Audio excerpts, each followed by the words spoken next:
So this video is called The Greatest Year in Esports, and it's alluding to 2015, which was just an absurdly fucking hype year.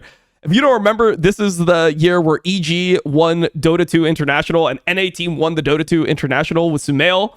You had CS teams like competing, like Team Liquid was actually pretty good. That was the TL lineup, I believe, was Simple and Hiko, which was really fun to watch. Like I watched a ton of them compete. Also, I lived with Joka Steve, who was the manager of League of Legends at the time, but he was a former CS pro, so I got a lot of information on CS from him. You had LOL Esports, which was complete banger. That's when people were just super hyped about just League of Legends in general. There was more parity, obviously. You had 2 European teams reach semifinals of Worlds, Fnatic and Origin. And it was just a good fucking time, bro. It was a great time for esports. So I want to watch this video, reminisce a little bit. I love old videos and reminiscing about what esports was before it became what it is now. So let's get into it. Ready for the dawn! In from the universe! Into disaster! Deft, what the hell? Gets a triple kill! Bro, that's such a classic. And if you play Dota 2, they have that in the game. That's like a audio thing you can unlock in the game. Gets the quadra! Gets the pentakill! What are you standing up for? Why? Oh my god, the guy that stood... Bro, that was 10 years ago? The guy stood up before the game was over. I remember this, and then he lost the whole game. Holy shit. Yo, that is sick. Guys, it is the 10-year anniversary of the year that esports boomed. Unquestionably, 2015 was the year that esports genuinely like blossomed into what it is today. So we're gonna recap the year. And because I'm me, we're gonna start with TI. There are exactly 2 things that I remember from TI5. The first is the All-Star match. Okay, so they're doing this thing for the All-Star match where it's like Team No-Tail, Team Chuan, and basically they're picking people from the my goat. I love No-Tail. To come down and play. And then what happens is they need a 10th, and so they end up picking a cosplayer. Is that Pudge right there? Yeah, what? We gotta bring sumo wrestler Pudge down here. So she picks this guy who's cosplaying as Pudge to come down and play the All-Star match, right? So what happens is they're lining up, they're getting ready to play. And I know that by modern standards, this is gonna seem really cringe, but what ensues was genuinely sick. You know, sitting next to Dendi. All times, you know. You wish it were Dendi. Isn't it? It can't be.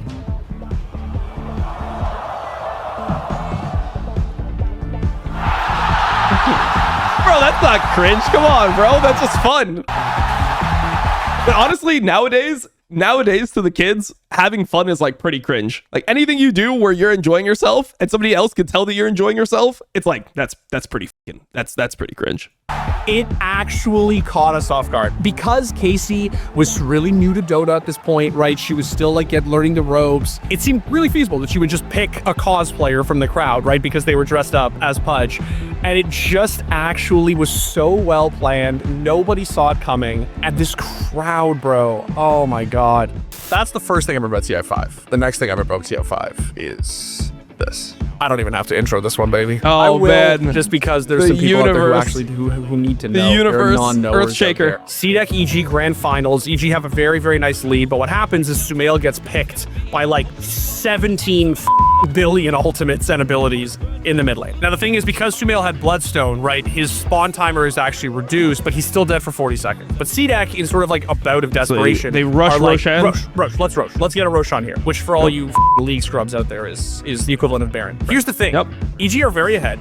Sumail's up in 20 seconds. They don't... I mean, Dota is just slow. It's like harder to play than League, but Dota is it's a great game. Come on. This is the reason why any of us are playing League in the first place. get this Roshan particularly quickly with just the 4 of them, even with the PL TPing in. So Universe calls for people to go over here and be like, can you just put a vortex in the middle of the pit to see if they're here? Now, the way that Earthshaker works is his ultimate... The more people around you, the more people around you, the more damage you do, essentially.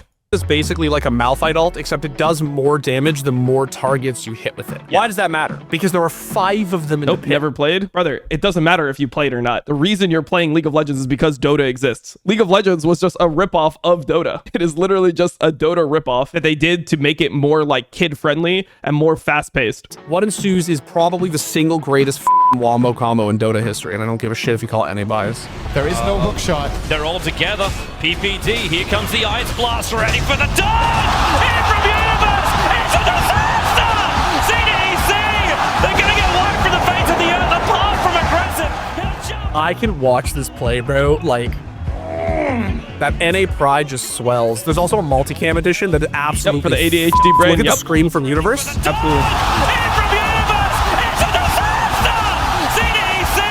They're gonna get wiped for the fate of the earth. And that was it. That was the final. CDEC were already on the ropes, but this was it. Their fate had been sealed, brother. There's so much more Dota stuff that I could do from 2015, but I have to cover multiple games. Yeah, Sumail was 2015 Counter-Strike. a kid. Where was he from originally? Okay, so he was a kid from Pakistan who ended up later, moving to the US. But he was a kid that like grew up having this like, hard situation where he would have to like, I remember there was like a story where he had to like bike, a long distance just to be able to play Dota and then bike back. It was like hard for him to even play the game. And he ended up moving to the US and he just became essentially like the best, effectively the best mid laner in the world at the time. He was just a super young kid. At this point, he was 16 years old. He was 16 years old in 2015. And he was just the best mid laner in the world in Dota. And he was like the star of the team that won the world championship in Dota. It was fucking insane. I think about three things, three pillars, three institutions of the esport from 2015. The first is the Happy D plays. Hoping to catch somebody peek on Envy's side. And well, that's what happens when you go around the corner. Happy with one dig. Oh, and another one. Oh, and a third. Nice. TSM just had this squad. And then they got rid of it. And then it became the core of one of the best squads in CS history. Well played, TSM. Happy. He could get another one here too. Dupree is like sweating bullets. Happy's gonna get the quad kill in the ice. What is this? Dude. There was a time when this was the hypest play in Counter-Strike. Like, this was the play that you'd show your non-CS friends. Speaking of things you'd show your friends to get through the Counter-Strike, in 2015, the second thing I think about is Kenny S. What did he say? Kenny plants the bomb in a 1v3 with an AWP on Inferno. Gets the first, goes the second. Yes, again, up close. Oh, the no-scope. Oh. I could literally just run 75 of these plays, bro. It's just literally so stupid. As Kenny S literally now goes just for the pick. shot over in window. Oh, that is a no-scope and a half. This is pretty much when I stopped watching CS, to be honest. And of course, I watched a couple of the majors afterwards, but Equally important round right here. They need to go big, and Kenny's gonna go ahead and peek in a second minute, and he gets the flick on his Zipnix, lightning fast.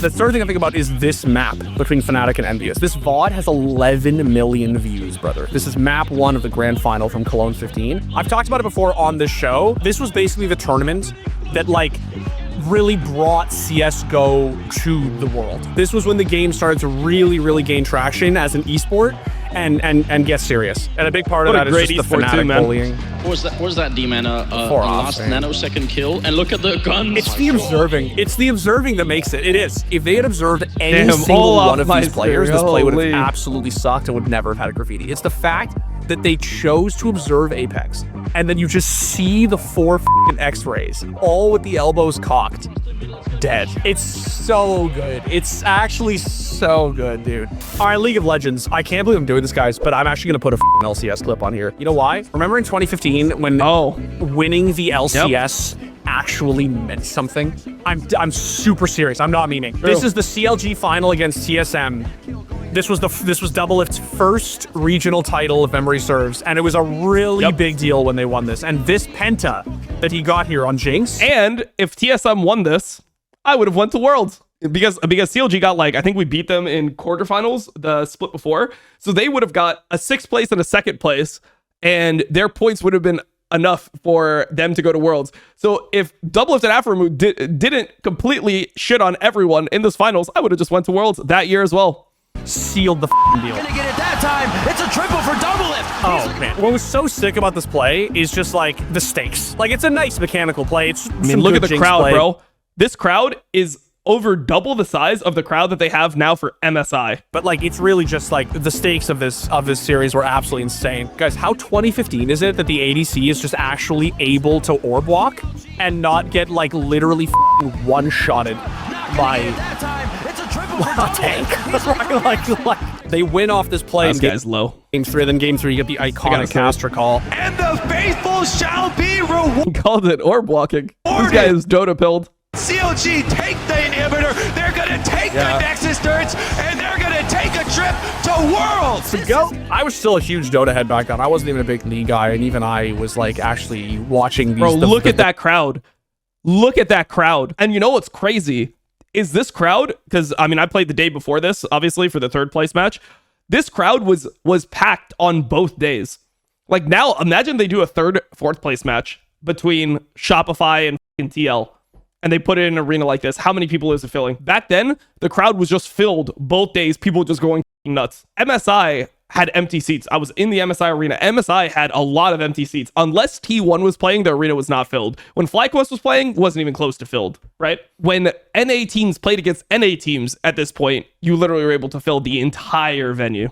Team house vlogs and shit. Nobody calls it orb walking in Dota. People call it orb walking in Dota. That's where orb walking came from. It was just so sick. It was really good. The term orb walking came from Dota because that's the way you could move if you had an orb. Not the best penta of 2015. Originally. The best penta of 2015 is my go Deft. Brother, I've not watched this play in so long. Like clean-up going back Yeah, in. this is a classic.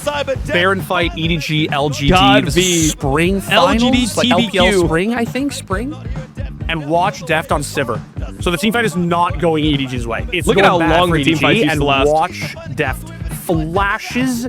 He sees them all one. If he flashes into three of them. Flashes aggressive pawn, needs to hide away. Deft, what the hell? Gets a triple kill, gets the quadra, gets the pentakill. What on earth is going on? That is some Giga Chad shit, dude. This is an ADC pentakill that could have only happened in 2015. If we're talking about 2015 League, boys, we gotta talk about fake. I mean, that could happen in 2015. I mean, 80s still get pentas nowadays. It just happens a lot faster, you know? It's like if you have a few seconds to hit and your 4 items, everyone's dying. The first thing that comes to mind is the Riven Tower Dive. If you've never seen this, this is one of Faker's greatest mechanical outplays. Double six, they get the flash from Nognet. Faker crazy. comes in, he's got the ult, he's got the kill. Bro, and Faker was in this form. This is like no one was doing shit even remotely close to this at this point. And then people are going to try to tell me it's like, you know, Dom, actually Wolf is the best support of all time. Fuck you, bro. Fuck you. Anyone who is then going to strip Faker's legacy here and attribute it to like Wolf and Bang being top tier. Oh, Biggie's also the best jungler of all time. Marin's the best top. There are people that argue that each of these players is the best in their role of all time. Unironically. Beautiful game from SKT. Dodged that petrified. Those are arguments you have online these days, bro. That's what you are arguing when you... And it's like, bro, I don't even think that the people that argue that really watched back then. Were they like watching every game back then? Were they actually in there? I don't know, bro. So beautifully, I almost couldn't see it. Yeah, what happens is cast flashes, Faker goes, watch the Cassiopeia ult. Double six, they get the flash from Nognet. Faker comes in, he's got the ult, he's got the kill. The second Faker thing that could play like about, any champion in the game mid and he was just winning. Okay, so what happens is as T1's playing MSI Grand Finals against EDG, and what happens is it goes to game 5, and Faker confidently locks in LeBlanc, his signature LeBlanc, which and at this Pawn point hit him with the Morgana. is undefeated. I think he was like 12-0 or something. He had literally never lost on LeBlanc. So what happens is EDG have been waiting for this. They know Faker's gonna pick LeBlanc, and so they have a counter strat. And what they do is they lock in Morgana and they lock in Sivir. And you can actually see Deft's face. I remember the draft, bro. I remember the draft. When he locks this in. He has this like, I remember like seeing his face and just thinking, oh, he's cooking, baby. So I'm sure a lot of you understand why this is a counter, but just to explain it explicitly, the reason these two champions counter LeBlanc is because LeBlanc thrives on like diving in and one-shotting people, right? And the problem is with Spell Shield and Sivir Shield, it's really hard to do that. Like, it's more than that. The big thing was that Morgana was a lane counter to LeBlanc. Because of Morgana's kit, Morgana, you could just push every single wave and you could force the LeBlanc to just have to wave clear and sit under her turret the entire game. I think that was like one of the biggest parts of the counter was that LeBlanc normally would be able to play a 1v1 or get some type of lead by out trading, but you couldn't out trade the Morgana. And the Morgana also was just able to perma push the wave. Against these two champions, right? You sort of can't really play LeBlanc against them. I remember when Faker goes poof here. Watch this. And it's like worse than that, bro. They also have Maokai, and this was, I think, the Tank Eve. I'm pretty sure he was playing the Tank Eve. I mean, look at his HP. He was playing Tank Eve. Like, he was going... Maybe... I don't know if at this point they completely nerfed the AD ratios. It might have been Rylai's at this time that people were going, but essentially it's a tank Eve because of the way your ult used to work, where it was just a huge shield. So you have a tank Eve, you have Maokai, which is still one of the hardest counters in the game to LeBlanc. I mean, you saw it last year with game 3 of C9 versus 100 Thieves. Can't remember if it was 100 Thieves or where Jojo just played LeBlanc into Maokai, and you just W. The reason it's a counter is that normally the things that counter LeBlanc are things that have point and click CC that you can't avoid. So Nautilus is good into LeBlanc, Vi is good into LeBlanc, Maokai is good into LeBlanc, because you just point and click CC the LeBlanc can't juke it or anything. I mean, he had to take cleanse to even play this game as LeBlanc. It's just terrible. For the 50, He tries to do LeBlanc things and just 1500. It is going to go over to clear. There goes Faker. Faker could honestly probably has grounds to file a complaint with HR after this. And what happens is EDG win. I mean, also for the narratives of the time, this was crazy because the only mid laner that when Faker came up, right, in season 3, he was shitting on everyone, right? He shat on Ryu, he was shitting on all the other mid laners, and the only mid laner that actually was able to compete and actually look like they had an edge over Faker was Pawn at times. Like, Pawn was somebody who people thought, oh my god, maybe this guy is the next Faker, because obviously he won Worlds the previous year, and then plays against him in MSI, and then he's really good in this MSI as well, right? So people were thinking maybe Pawn is going to be the next Faker, and then when Faker ended up winning 5, 6, and then 7, and Pawn got injured, the conversation faded. But this was something that people were really considering. They're like, damn, maybe Pawn is just going to be the new mid laner of the game. Game 5, win MSI against the single most dominant iteration of SKT ever. I think they asked Faker like last year, when do you think SKT was like the strongest? And he said 2015, if memory serves. World's Finals, I'll be honest, not as exciting. I distinctly remember Faker went nuts on Rise. They just tried to stance up on the old lad, and they just sit down, brother. That was not Faker's most impressive highlight from the World's Finals. His most impressive highlight from the World's Finals was this. Here it is, baby. Hit me with it, GOAT. Hit me with it. Okay. Why did Faker do that, bro? Why did Faker do this? I still never knew. Hit me with it, GOAT. Hit me with it. Look at how he got up. Holy shit. What a beast. There's the mental build-up. Where he's like, okay. Does it? And then immediately he's like, that was so sick. Look how tough he looks, bro. This World's Final, I remember it was the caster call for me here is the Smeb one. That's going to be Smeb down now. Eyes onto the AD carry, but the support hits. It's going to be Kuro out safely. And the build-up was just so crazy. And it's hard to remember, right? This was only SKT's second World's Finals, right? After the 13 win. Because they didn't win in 14, right? Tigers are falling. SKT. This right here is like, in earnest, the beginning of the SKT era. Like, yes, the year, the domestic dominance, right, is where it starts, the MSI final we just talked about. But this right here is like truly the beginning of the SKT era. And it's like, God, it's so crazy to look back on this now. The last one I'm actually gonna do is a bit of a cut for me. This is Woshige Ogawa, winter semis at EVO, Guilty Year. Right? I don't even know. I don't know if people are rage baiting or I don't know what's happening. So what happens is Woshige wins, and he's up. He's like, I've won, it's over. Look at me, I'm winning. The thing is, my brew actually miscounted. Yeah, he actually lost. Is a bit of a cut for me. This is Woshige Ogawa, winter semis at EVO, Guilty Year. Right? God damn, this is crazy. So what happens is Woshige wins, and he's up. He's like, I've won, it's over. Look at me, I'm winning. The thing is, my brew actually miscounted the rounds. But Woshige thinks it's over! But he won the last round! And Ogawa doesn't care! He still got 65%! Oh my god! Woshige, no! Woshige not like this! What are you standing up for? Why? Oh my god! Why? The what are you standing up for is one of the most iconic casting calls in the FGC. It didn't begin here, but this is the most famous use of it. I'm gonna be honest though, Ogawa's pop-off here is one of the most... Yeah, one of the more peculiar pop-offs I've ever seen. I totally understand my boy's fired up, but this pop-off right here from Ogawa is... Pop-off! Oh my god! That's an interesting decision. So why does this matter? 2015 was the year that esports started to actually come into its own in the mainstream. It was the year that like everybody started talking about like you had weird shit like them featuring it on in Sports Center. It was a big problem for a professional gamer Woshiji, who celebrated a bit too early at EVO 2015. You know what's so cancer about this clip is I remember seeing a bunch of like sports shows. Like I think that not Skip Bayless, Colin Cowherd reacted to this, and he's like, and this is why all of esports is a fucking joke. It's something that you do when you eat Cheetos in your basement. Like he was doing that whole thing, which is why, like, I mean, from that moment, I just knew Colin Cowherd's an idiot, because the way that I determine whether somebody's an idiot or not is, do they actually like try to understand something before they go and have like crazy takes on it? And he decided to have this like crazy take where it's like, this means that everything is illegitimate. That's like me looking at the J.R. Smith clip where he held the ball when the game is tied and he thought the game was won, and he held the ball instead of shooting, and LeBron's like this, and I'll be like, and this is why basketball is a joke, bro. This is why like no one should take basketball seriously and like people shouldn't get paid money, is because this guy made a mistake. Like, so Colin Cowherd is always somebody who I've just thought is a complete moron because of that. It's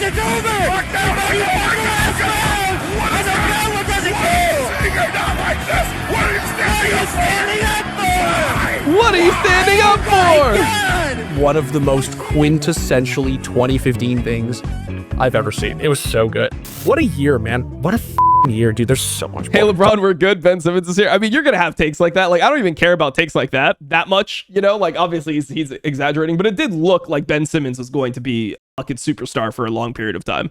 Like, it felt like his body and stuff was unfair. And then, obviously, he just has mental issues, and, you know, that's going to override everything else. So I don't really mind that, but it's just so weird that he is like going to die on this really anti-esports hill over like one moment like that. It just seems pathetic. Talk about in the comments, reminisce with me. Like, there's so much more stuff we could have talked about. Like, there's 100 more clips I could have done. Whatever you come from, whether you're CS guy, League guy, Dota, FGC, smaller esports, right? Like, this year was just such a formative year in modern esports, man. Thanks for watching.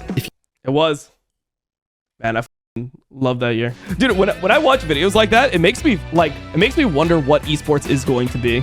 Like, is esports something that will actually ever grow from this point, or are we in a situation where esports will just forever decline, or not forever decline, but just decline and then plateau and just be something that people thought was going to be big that never ended up getting there? Because I do feel like less hype around just esports in general, even from other scenes, you know, like there's hype around it, but it doesn't feel like it could explode into the mainstream, you know? Like, I don't see numbers that are making me be like, wow, this shit is crazy. Like, when you consider it, in 2015, I was seeing numbers on streams where like you had 500,000 people watching regular season LCS games. Like, it doesn't feel like that's gonna be a thing in the West anymore. Feels like people are kind of over it.